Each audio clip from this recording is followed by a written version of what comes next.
ये लोग 4-5 दिन से भूख हड़ताल पे बैठे हुए हैं। इनका कोई सुध लेने वाला नहीं है।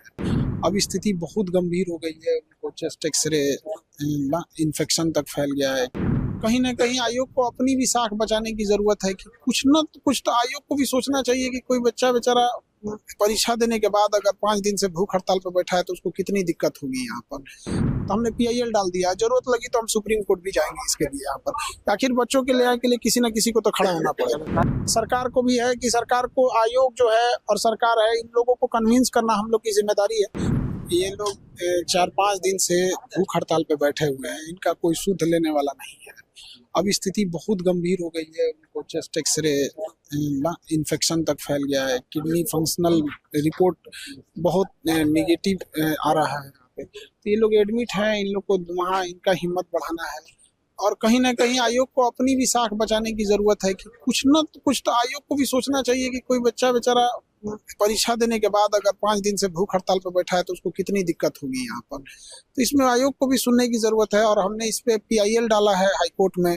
परीक्षा खत्म हुआ उसके बाद ही हमने पीआईएल डाल दिया उसमें कि सभी जिलों के जहाँ जहाँ परीक्षा हुए हैं उसके सीसीटीवी फुटेज को सार्वजनिक किया जाए। जब सीसीटीवी फुटेज आ जाएगा तो सारा चीज क्लियर हो जाएगा, क्या अफवाह है क्या हकीकत है।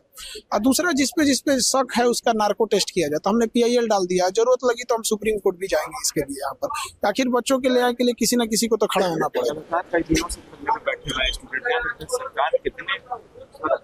देखिए आयोग को इस पे तो सोचना पड़ेगा यहाँ पे कि कहीं ना कहीं बच्चों के हित में सोचे। सरकार को भी है कि सरकार को आयोग जो है और सरकार है, इन लोगों को कन्विंस करना हम लोग की जिम्मेदारी है।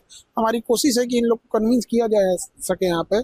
और हाईकोर्ट का जैसे अब चूंकि छुट्टी हो गया इधर हाईकोर्ट में, वरना वहां से हम लोग सीसीटीवी फुटेज ले लेते तो हम लोग साक्ष्य भी दे सकते थे यहाँ पे। क्योंकि आयोग तो एक बार में झाड़ देता है कि भगा देता है बच्चों को कि हम ऐसा कुछ नहीं हुआ है। तो कहीं ना कहीं बच्चे साक्ष्य कहाँ से लाएंगे। तो साक्ष्य लाने के लिए एक सीसीटीवी फुटेज ही माध्यम हो जाता है। अभी तक सरकार कुछ रिस्पॉन्स दी है आप लोग के करने का या प्रोटेस्ट का? अभी कुछ मतलब मिला जुला रिस्पॉन्स है, लेकिन ऐसा कोई रिस्पॉन्स नहीं है कि जिससे बच्चों को राहत मिल सके यहाँ पर। अभी हम लोग उसमें आगे और बात आगे कन्विंस करेंगे, बढ़ाएंगे। आप अस्पताल में कितने लोग घायल हैं? यहाँ लगभग 4 से 5 लोग हैं जो बहुत सीरियस हैं। उनको बहुत आईसीयू में भर्ती करना पड़ गया और बाकी 10 लोग हैं जो अब उनकी भी बीमार हैं, बट ये जो 4-5 है ज्यादा सीरियस है।